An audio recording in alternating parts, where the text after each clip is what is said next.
A nearly acre farm in Gallatin is one vote away from becoming a development with almost 700 homes. Now, it has some neighbors pushing back, including a farmer whose livelihood is now on the line. And while some city council members are trying to reassure their constituents, News 2's Tori Gessner explains. Over just a little ways is where that trophy deer was killed. For John Conroy, Yeah, world record. this land is how he makes his living. Leasing a few hundred acres near Lock 4 Road in Gallatin to farm cattle. But now his cows Yeah, they want to eat. and his livelihood are at risk. First time I heard about it was on Facebook. Yeah, I think they were calling it, what, $1 billion project or something. A nearly 700 home development called the Banks at Lock 4 is one city council vote away from breaking ground.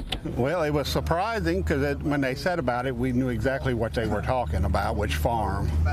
Because there's not many like this left. I mean, look at all this. If approved, Conroy would likely be pushed out, forced to find another farm. And he's not the only one who would be impacted. Let me open this. It adjoins our farm, so it really disturbed me. Conroy also leases Vicki Hendrick's 60-acre farm. But if the development passes, she says 2 sides of her land would become a greenway for the subdivision. And that's not her only concern. Increased traffic, the schools, how they're going to be impacted.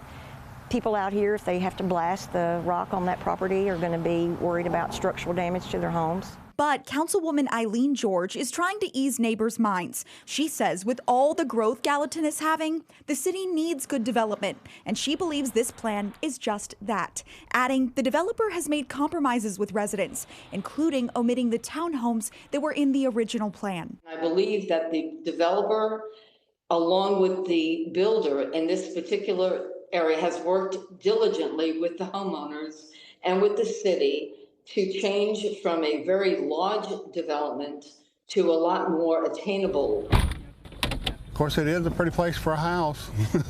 Neighbors will keep pushing back and trucking on. Councilwoman George says she has no concerns with the way the plan is now after all the changes the developer has made. This development is also in Councilman Pascal Jouvance's district. He says his constituents have consistently shared their concerns with him. There will be a public hearing about this development the first week of April, shortly after City Council will make their final vote. Mark. All right, Tori, thank you so much.